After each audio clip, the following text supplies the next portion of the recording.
Space. An endless tapestry of stars reaching toward infinity. Scattered through its vastness are 100 billion planets on which life theoretically could exist.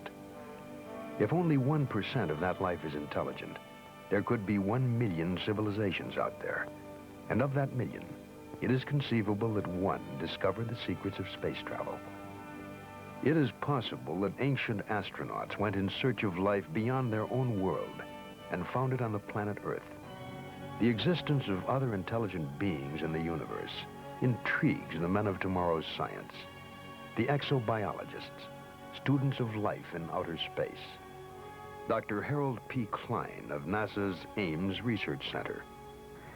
The knowledge that this kind of life that we know of in this planet is not the only one will have very profound influence, whether that other life is more advanced or less advanced than we are. The very knowledge that life can originate spontaneously will have, I believe, very profound effects on the thinking of man in terms of what he is and what his role is in the universe.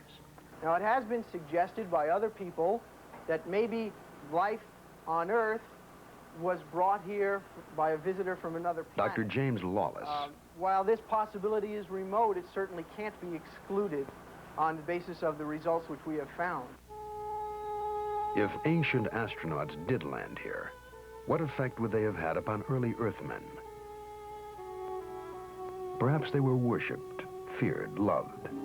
Perhaps they brought gifts, a new world of knowledge, or simply the principle of the lever.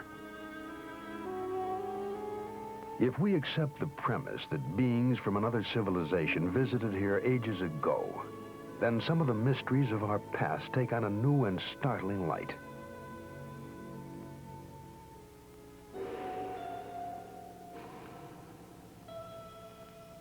The Baghdad Museum in Iraq has on display a clay vase dating back before the birth of Christ. The vase is also a 2,000-year-old battery. A small copper tube is placed in the narrow neck, and a rod made of a metal alloy is inserted in the copper tube. When filled with hydrochloric acid, it produces an electric current. The vase was, it seems, a primitive galvanic cell battery.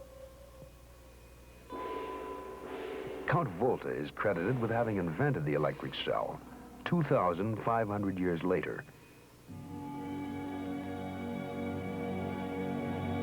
Was the secret of electricity revealed to man thousands of years ago? Is it possible that this planet Earth has been visited by travelers from outer space? Did they wander through the throbbing light years of the universe in search of other life and find it here?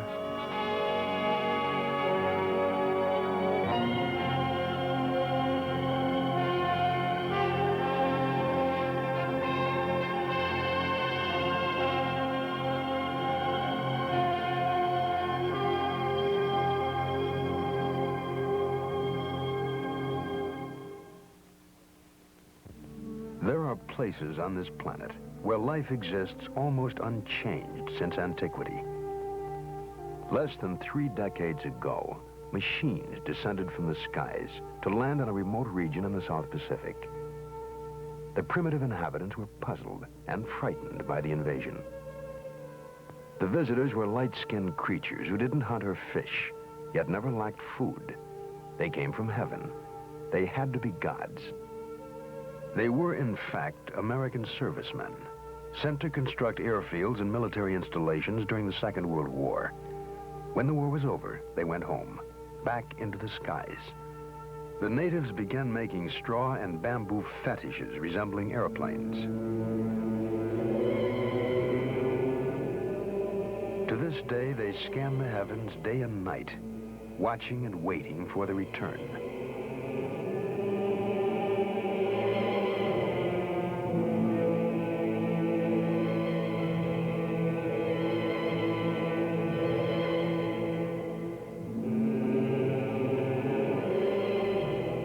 A new religion, a new cult was born from the encounter between a primitive people and visitors from a highly developed, technically superior society.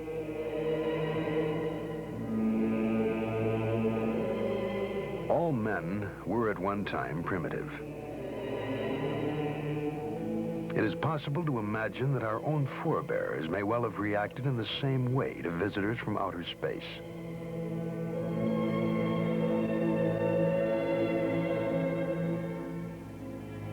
The world is a storehouse, an archive of unexplained phenomena. Gigantic creations, in effigy of what? To appease or acclaim whom? Early stone carvers left silent records for their descendants, to tell us something, but not quite enough. Statues modeled after strange beings, statements to the scope of their awesome powers.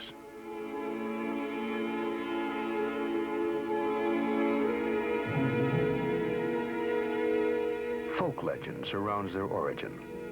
Strange stories of gods who appeared riding across the skies in flaming chariots of light. Whole civilizations were structured around these gods. Civilizations which at one time flourished and then mysteriously disappeared. Only stone relics survive to give mute testimony to their time. Their true history has been the cause of much scientific inquiry and romantic speculation.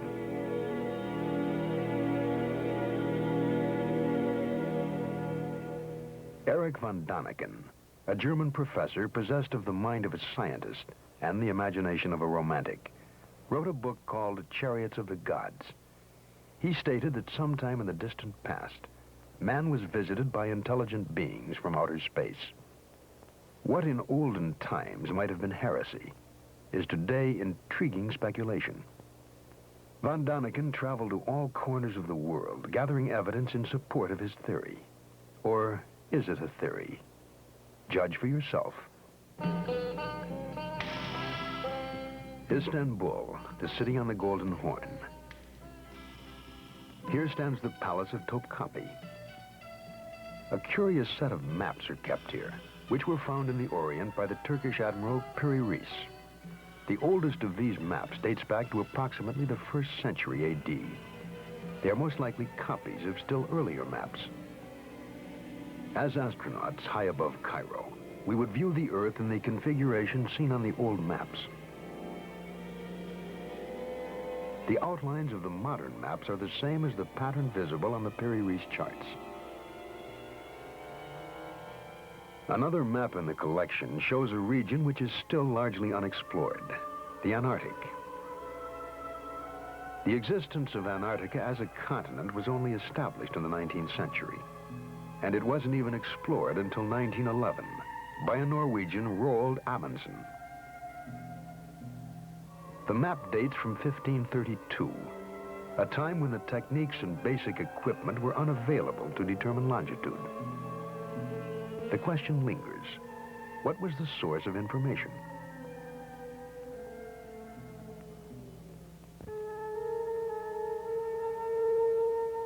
The world's first great cities might have been constructed, according to von Däniken, under the supervision of the same being who offered instruction for making the maps of Piri Reis. Teotihuacan lies on a broad, flat plain curtained by mountains in central Mexico. It was once the center of the highly advanced Aztec Empire. When the Spaniards arrived in the early 16th century, they found an established society of artisans and intellectuals.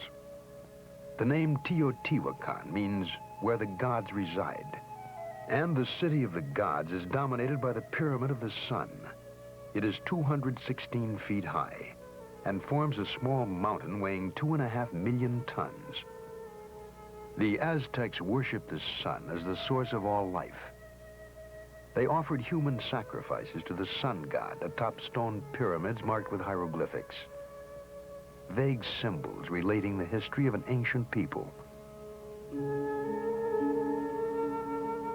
Archaeology seeks answers to questions about man's past by digging through what he has left behind. Here they uncovered a chain of riddles which stretches across the expanse of modern Mexico. A mile to the south, is the temple of Quetzalcoatl. Legend tells us that he was a light-skinned, bearded man who came from the stars. Supposedly, he taught men law, the arts, and the cultivation of corn. The head of a great feathered serpent represents the god Quetzalcoatl. When Quetzalcoatl finished his mission on Earth, he departed to his native star, promising to come back someday. It is a pervasive part of mythology that gods fly to the stars with a pledge to return. The strain runs through all folklore.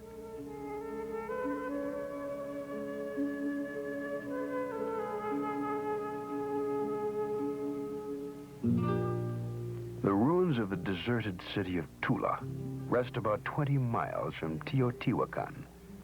It was one of the cities supposedly linked in legend to a ladder hung in the sky. Monumental sculptures stand as silent watch over the remains, guardians of an eternal mystery.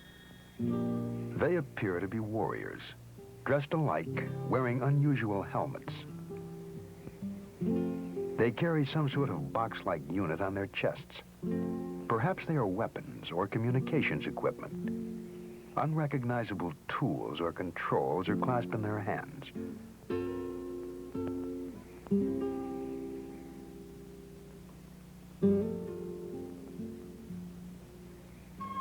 The nearby sacred well of Cenote forms a perfectly round crater in the rock. It is unlikely that it could have been formed naturally or by human excavation. It does, however, resemble a crater made by the exhaust gases of a very powerful rocket engine. To the east of Cenote is the ancient Mayan city of Chichen Itza. About 600 AD, the entire Mayan population fled northward. There is no trace of war, plague, or famine to account for the move. Outstanding astronomers, Mayans calendared the year by constructing a central pyramid with 365 steps. They also developed a formula to predict eclipses without ever knowing about the revolution of the Earth, Moon, and Sun. There is no way of telling how they discovered these secrets, but von Daniken believes that some ancient astronaut may have told them of the solar system in which they lived. A stone relief portrays a god in a helmet with projections resembling antennae. The Mayans named their patron Kukulkan. In every 6,000 years, the Mayan calendar is off by only one day. Such was the gift of Kukulkan.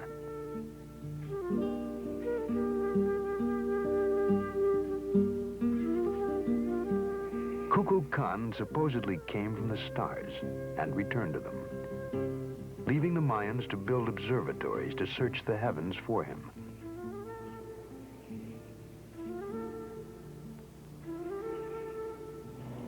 Perhaps with our modern observatories and telescopes, we are still searching for Kukulkan and Quetzalcoatl, who deserted to ancient skies. Modern science examines the heavens in search of information. Data, according to Dr. Werner von Braun, that gives us perspective on our own brief existence in the firmament. I think it is important to remember that distant stars are not only far away from us in terms of miles, but life on other planets can also be very far away from us in terms of time. The Earth is believed to be approximately 5 billion years old, and if you condense mentally these 5 billion years into 1 year, then the presence of men on this Earth would be about 1 minute out of that 1 year, and the period since man understood radio and was capable of effectively communicating with heavenly bodies outside of the Earth would only be approximately 1 second out of that year. So if you want to communicate with another heavenly body and intelligent life thereon, you have to reach that other heavenly body also at a time when these people have invented the radio and know how to operate it and have their receivers going, so to speak. But we had no receivers going, even a mere 50 years ago. We were too busy with the steam engine and the biplane. Dr. Harold Klein. It is highly possible that advanced civilizations have in the past, or may in the present, try or have tried to contact us, to survey us, to watch us. We cannot rule that out. We have no indications of that. It may be equally possible that a really intelligent society has watched us for some time, has looked us over and decided, based on our activities, that this planet is beneath their dignity, so to speak, and is simply not worth bothering with. Quite possibly we were too backward to bother with, but we have come a long way in a short time, and we are prepared to reach out into the universe. Writer and sociologist Eric Hoffer suggests a reason for our return to space. He wrote, "I always felt that man is a stranger on this planet, a total stranger. I always played with the fancy, maybe a contagion from outer space is the seed of man. Hence our prior occupation with heaven, with the sky, with the stars, the gods, somewhere out there in outer space. It is a kind of homing impulse. We are drawn to where we came from."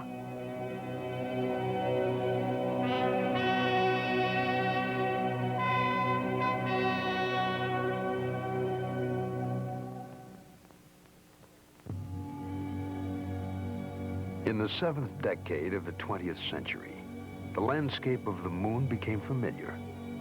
Man went to the moon on his first mission in search of life. With him, he had to take his own life support system. He was encased in a portable environment, susceptible to deadly radiation. If space travelers from another planet were to visit Earth, they too might find the environment hostile, if not deadly. They too would have to travel as self-contained units. But whatever their basic forms, in appearance they may have resembled modern astronauts. On a rocky ledge in the Sahara Desert is a drawing estimated to have been painted there over 15,000 years ago. If not an astronaut, then what is this floating apparition?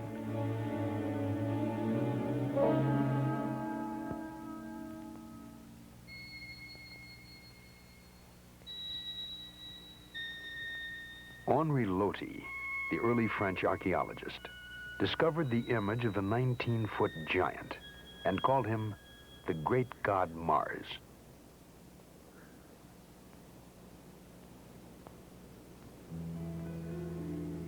Across the Mediterranean, at Valcominica, near Brescia, Italy, rock paintings have tried to tell their story since before recorded time. They are portrayals of strange beings in bulky overalls. Their helmets seem to carry antennae. In their hands are clasped some manner of tool or weapon.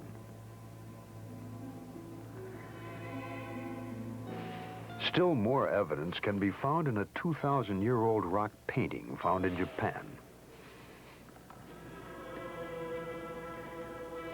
In the rough, rocky countryside of northwest Australia, there are scores of rock paintings which date back far in time. Drawings which are probably some of the earliest messages from prehistoric man. Sketches represent the activities of one Gina, a legendary goddess of the Milky Way. She too came from heaven to instruct the children of Earth. Von Daniken believes there were models, possibly even one model for all the deities found recorded in rock.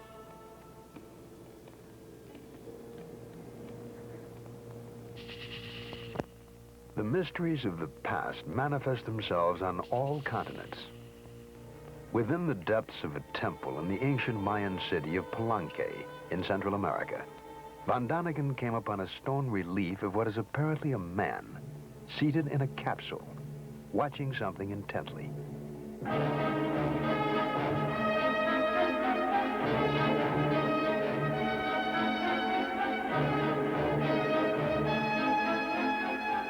His hand seemed to be operating some undefinable controls.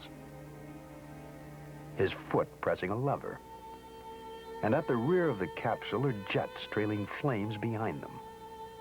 He seems to be dressed for the job, in trousers with a broad belt, a sort of jacket, tight-fitting at the wrists. The chair is well upholstered to absorb the shock of acceleration.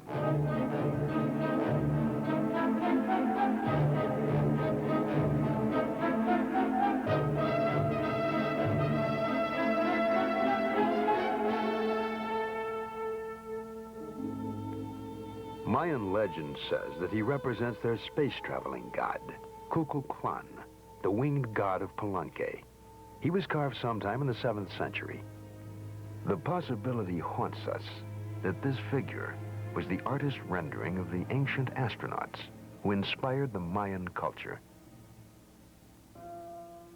The church of the monastery of Desanay was decorated with mysterious frescoes some 500 years ago. The monastery is hidden away in the peaceful countryside of southern Yugoslavia.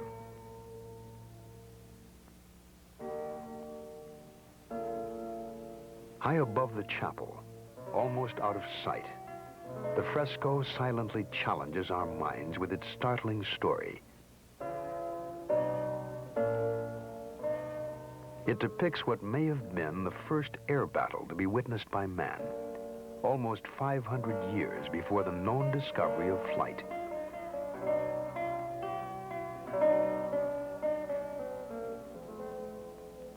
In the first capsule, a man is seated with his hand on some form of guidance mechanism. He appears to be racing across the sky in an attempt to escape from a pursuing ship. We can easily imagine jets at the rear of these aerodynamic forms. On the earth below them, people cower in fear as this air battle wages in the skies. If not an astronaut, then what reality might have inspired the frescoes of Desanay?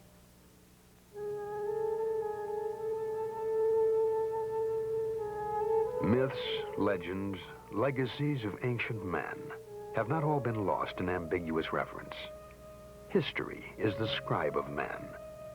There are records in cuneiform, Sanskrit, Amharic, Tibetan, and languages which have not yet even been deciphered. New texts are constantly being discovered. Some, like the Dead Sea Scrolls, are readily understandable to scholars. Translating other fragments of written history is laborious and time-consuming. Only a minute fraction of surviving texts have actually been transcribed.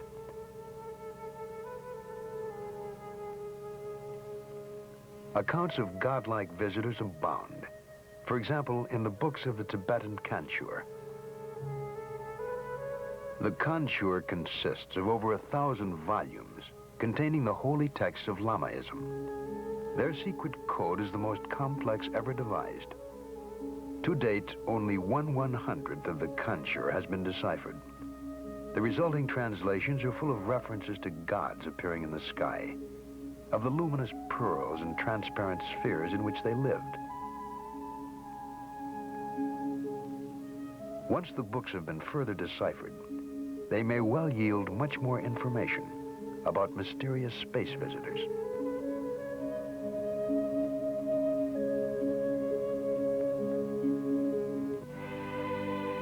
Closer to Western civilization, we have one of the world's most detailed records, the Bible. The Bible says that the Lord caused to rain upon Sodom and Gomorrah brimstone and fire. God sent his messengers to warn Lot's family of impending disaster. The angels told Lot, "Flee for your life. Do not look back. Flee to the hills lest you be consumed." The messengers were insistent that he leave the city immediately. Von Daniken wondered if they had foreknowledge of an impending cataclysmic explosion.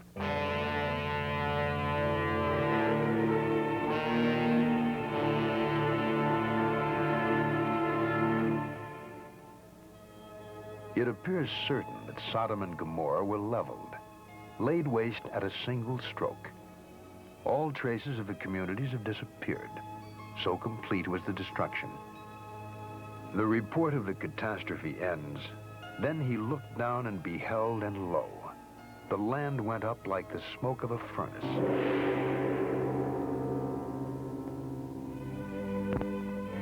Mount Horeb in the Sinai Range rises more than 6,500 feet above sea level. Here Moses received the Ten Commandments. Here, too, he was given the blueprints for the Ark of the Covenant.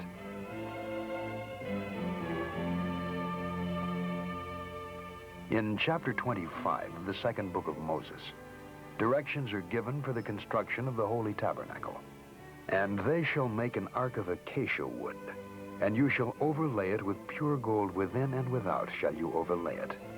And you shall make upon it a molding of gold round about.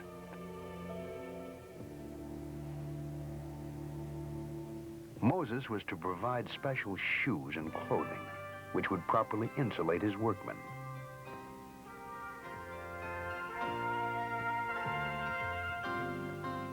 Moses was warned that no one should come near the structure. It represented a mortal danger.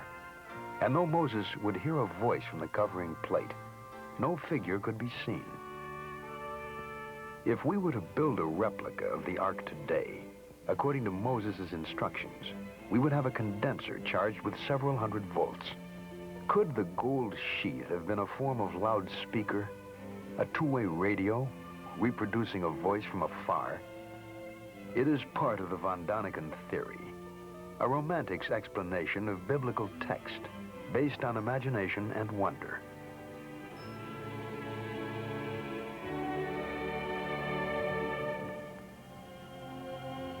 In the fragmentary histories from the Bible to the scripts of Babylon, there are tantalizing views of Earth, seen from the distance, seen from space, seen by whom? Was it the vision of ancient astronauts communicated to the primitive population of a still young planet Earth?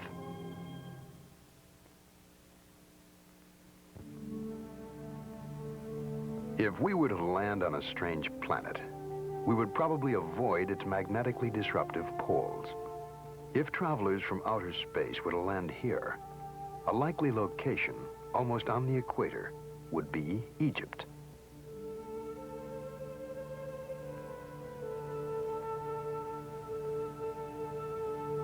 The pyramids, eternal mysteries in themselves, provide additional evidence to support the premise that Earth was visited by ancient astronauts. The Great Pyramid rises to a height of 477 feet.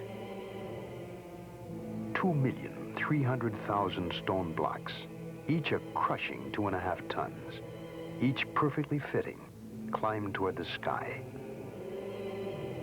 The stones were transported from the Macadam Mountains on the far side of the Nile.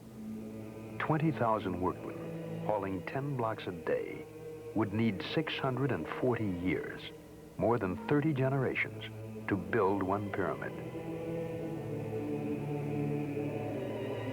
To some, the massive structures were not designed as tombs for the pharaohs, but are in reality vast astronomical calculators. Passageways, for example, from the interior, point directly at the North Star, the way back to the heavens. If we multiply the height of the pyramid by 1 billion, it equals almost exactly the distance from the Earth to the Sun. At the end of the 16th century, the Dutch mathematician Ludolf arrived at the figure pi, by which one can determine the circumference of a circle. If we divide the perimeter of the base of the pyramid by twice the height, we get exactly the figure pi, which Ludolf only found 4,000 years later.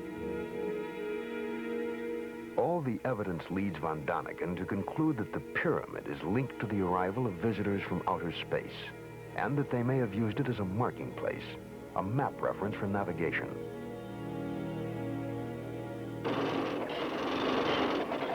When modern Egypt chose to construct the Aswan Dam, there stood one obstacle: the flooding would submerge the 3,000-year-old temple of Abu Simbel. Over 100 nations answered UNESCO's plea to save the monument. Latest equipment and engineering techniques were used. Still, it took 3 years to accomplish.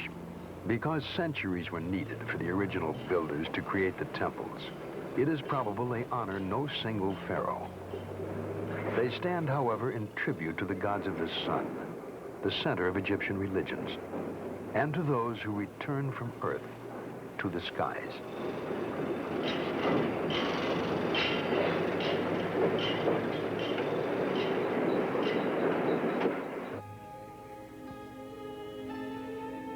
The Salisbury Plain lies along the Wales border.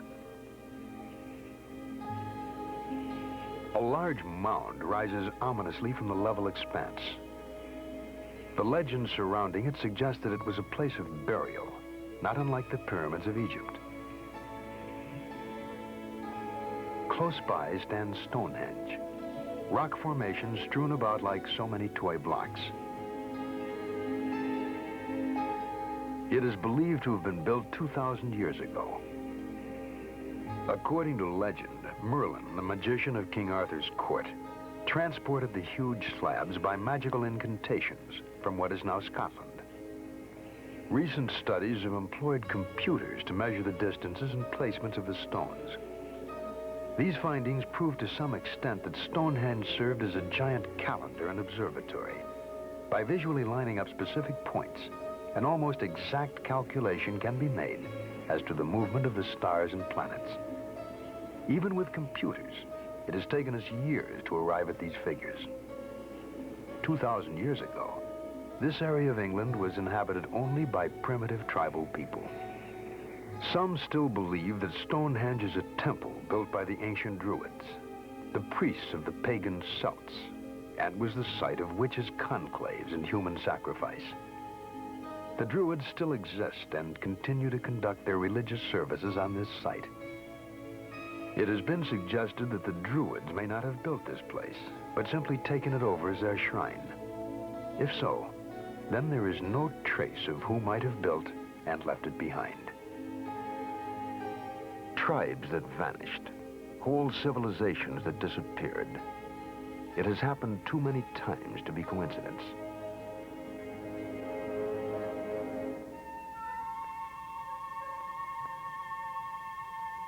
Guarding the headwaters of the Amazon River are the ruins of Machu Picchu, an outpost of Peruvian Inca society.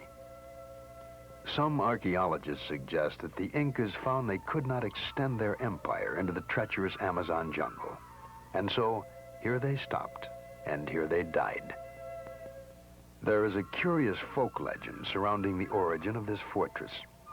It is said to have been built by a divine race of light-skinned, auburn-haired descendants of the god Viracochus, who arrived in a flaming chariot. Nothing remains of these supposed people, but the legend goes on to say that they abandoned their citadel and returned to the skies. They left only the ruins of their mountaintop city for us to wonder at.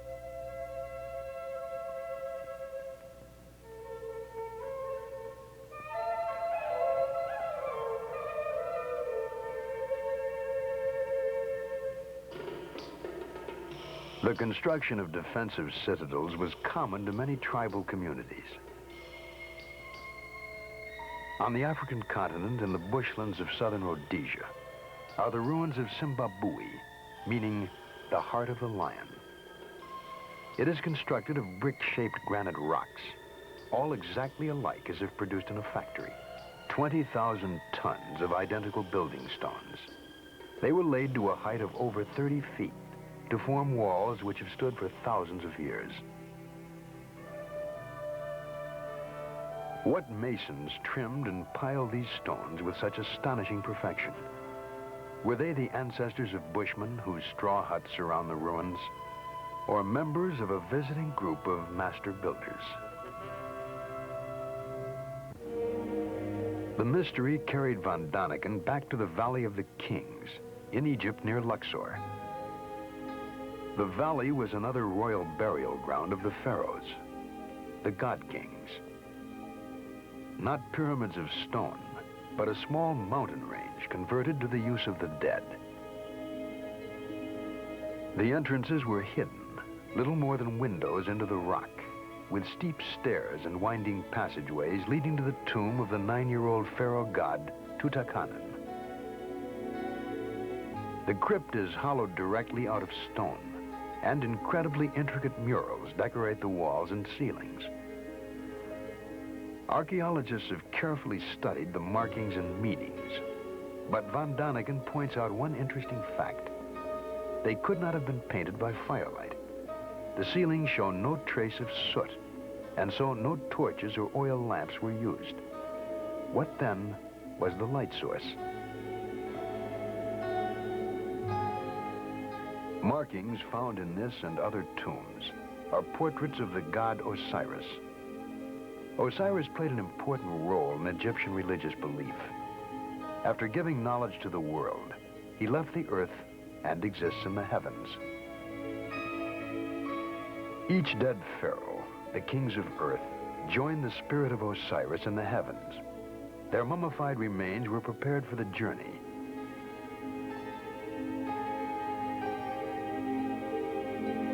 In the golden armor casing, whom were they imitating?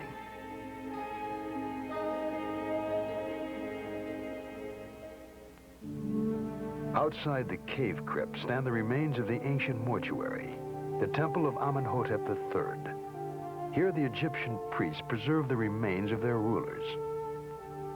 We will never know the origins of the science of mummification. Perhaps it was an imitation of a physical conservation method used by extraterrestrial visitors. The secrets died along with the mortuary during the great earthquake in the year 27 BC.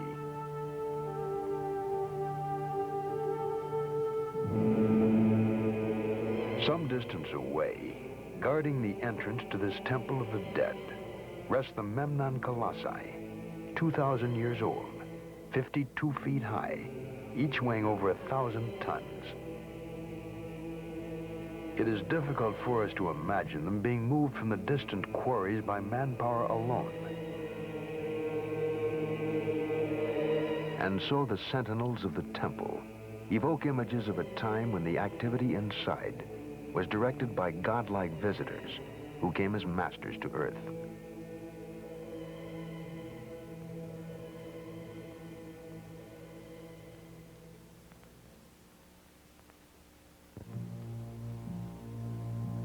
The Sphinx, symbol of the riddle, the eternal enigma. The head of a man, the body of a lion. This fierce stone creature faces the rising sun, the flaming chariot of the Egyptian gods. It is meant to protect the sunship when it lands to carry the pharaohs back to the heavens. Secrets in stone abound throughout the world. Easter Island, Isle of 1,000 mysteries, minute, lost in the watery expanse of the South Pacific, 3,000 miles off the coast of Chile. The inhabitants call their island Maraki Tirani, which means eyes looking up to heaven. The neighboring atoll is called the Island of the Bird People, creatures with human bodies and the heads of birds.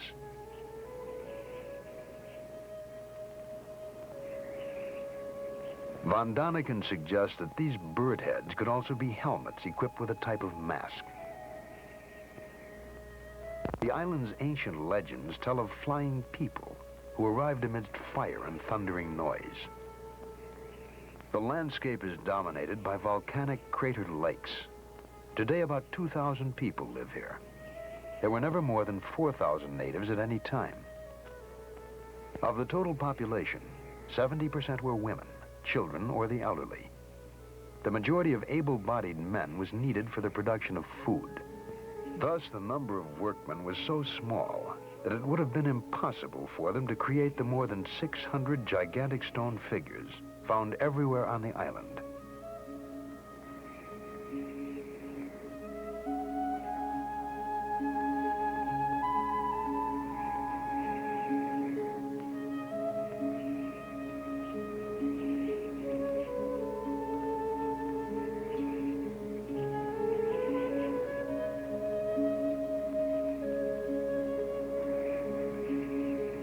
Many of the stone gods stand 65 feet high and weigh nearly 400 tons. Most of the sculptures are but partly exposed. Only excavation reveals their true size. The figures are all the same, an unusual type of human wearing the same haughty, taciturn expression.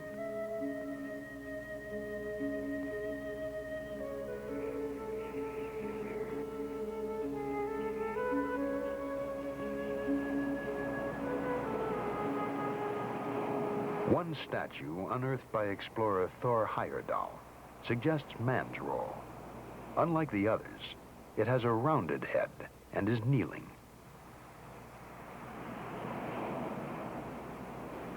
The workshop at the volcanic crater, Ranararaku, has stone so hard that repeated hammering with a stone chisel hardly scratches it. The colossi carved here were removed to distances as much as 12 miles from this location. There was no army of slaves for labor, no wood for rollers, nor the slightest traces to suggest that the sculptures were dragged across the island. And so they lie here, mute, eyes looking up to heaven.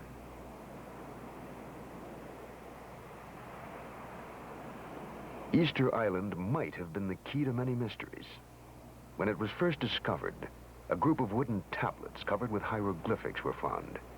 But zealous missionaries burned them, sealing the secrets of the monoliths. So we must look elsewhere for explanations. The legends of Easter Island claim that the stone giants moved themselves with the help of mana, a mysterious force which only 2 priests could invoke, and that one day the priest disappeared, and so did the mana. What was mana? Von Daniken wondered if there were strangers from other planets possessed of extraordinary powers. Did they have the ability to defy the laws of gravity? To this day, Easter Island exerts an unusually strong magnetism. The report of a French expedition in 1964 ends as follows. Since there are inexplicable magnetic forces and unusual geological phenomena on Easter Island, one cannot exclude the possibility of extraterrestrial contacts.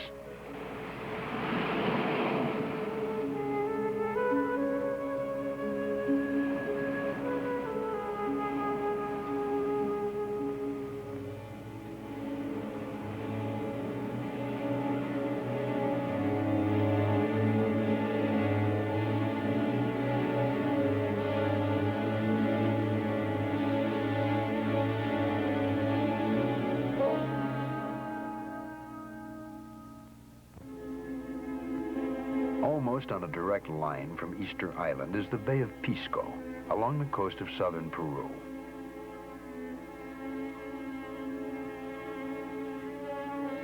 From the ground, there is what appear to be a meaningless set of lines.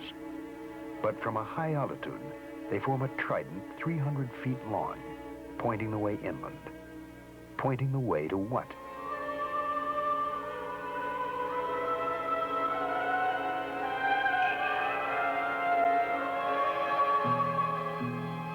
Across the scorched and rocky terrain are spread the remains of deserted ancient cities. An entire civilization, now vanished, once flourished around the mysterious plain of Nazca. Lines running toward us, away. Lines which mean nothing from the ground. Long furrows cut into the iron-rich parched soil, cut there at least 2,000 years ago.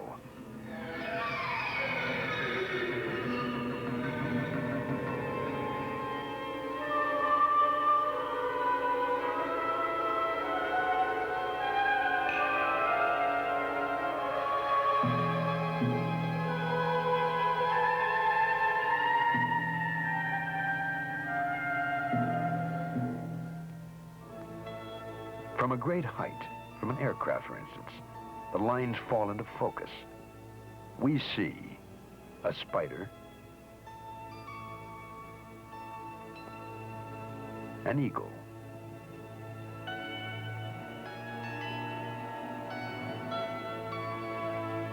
a peacock, and a hummingbird. none of which can be recognized from the ground. And there is no observation point, no mountain nearby overlooking the plain. The giant drawings must have been directed by someone hovering high above.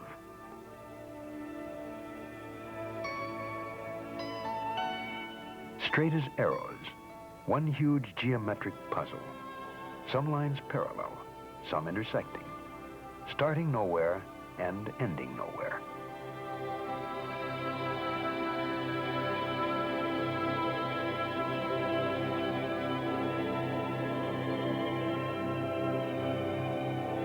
The conclusion reached by von Daniken is that the lines represent a landing field. The plain of Nazca is a gigantic abandoned airport.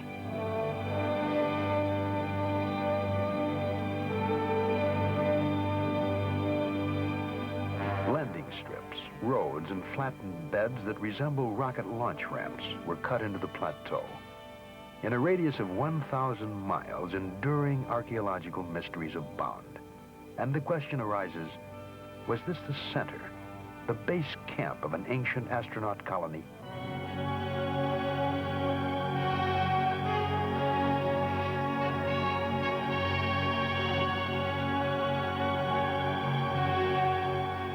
Around the world, we have seen carvings in Japan, Egypt, Australia, Yugoslavia, and all bear a striking resemblance to the carvings at Nazca.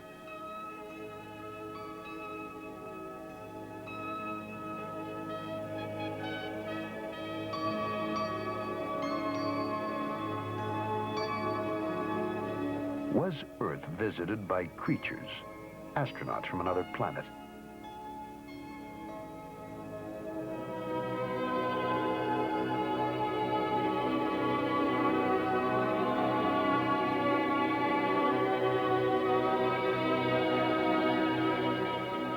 We have only fragments, but look up into the sky some clear starlit night and allow yourself the freedom to wonder.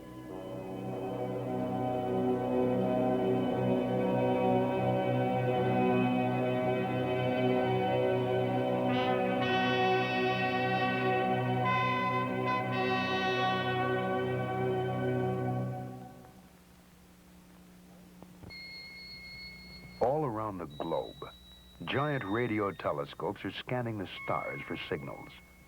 Some are even sending signals, not to anyone in particular, but to anyone who may be able to hear them. By some incredible coincidence, perhaps we will establish a dialogue with an extraterrestrial community, even if that conversation is only a matter of meaningless blips and dots. NASA recently launched an aluminum greeting card into space, addressed in effect to whom it may concern.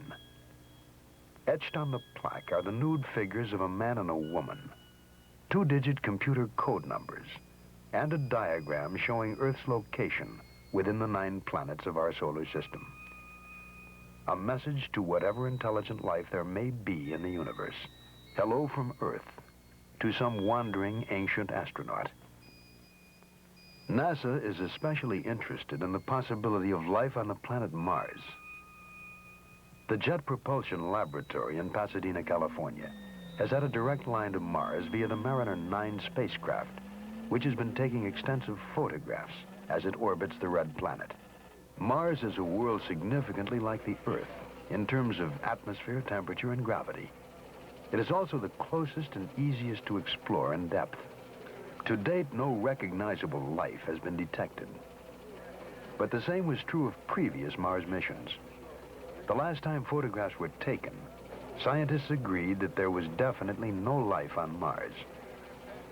However, the smallest area the spacecraft's camera could focus on was 3 miles wide. Therefore, the only things we might have missed are a couple of mile-long elephants. Dr. Carl Sagan is one of the directors of the Mariner mission exploring Mars, and he has a special interest in the possibilities of intelligent life in the universe. The question arises, might there have been a visit to the Earth in historical times? There are popular books on this subject. It's an idea which people find exciting. It's a kind of scientific justification of theological belief, which people would rather believe in any case. It's kind of modern dress for old-time religion. Well, what about that? Is that possible or not? I can only say that you can't exclude the possibility, but there's not a smidgen of evidence that is compelling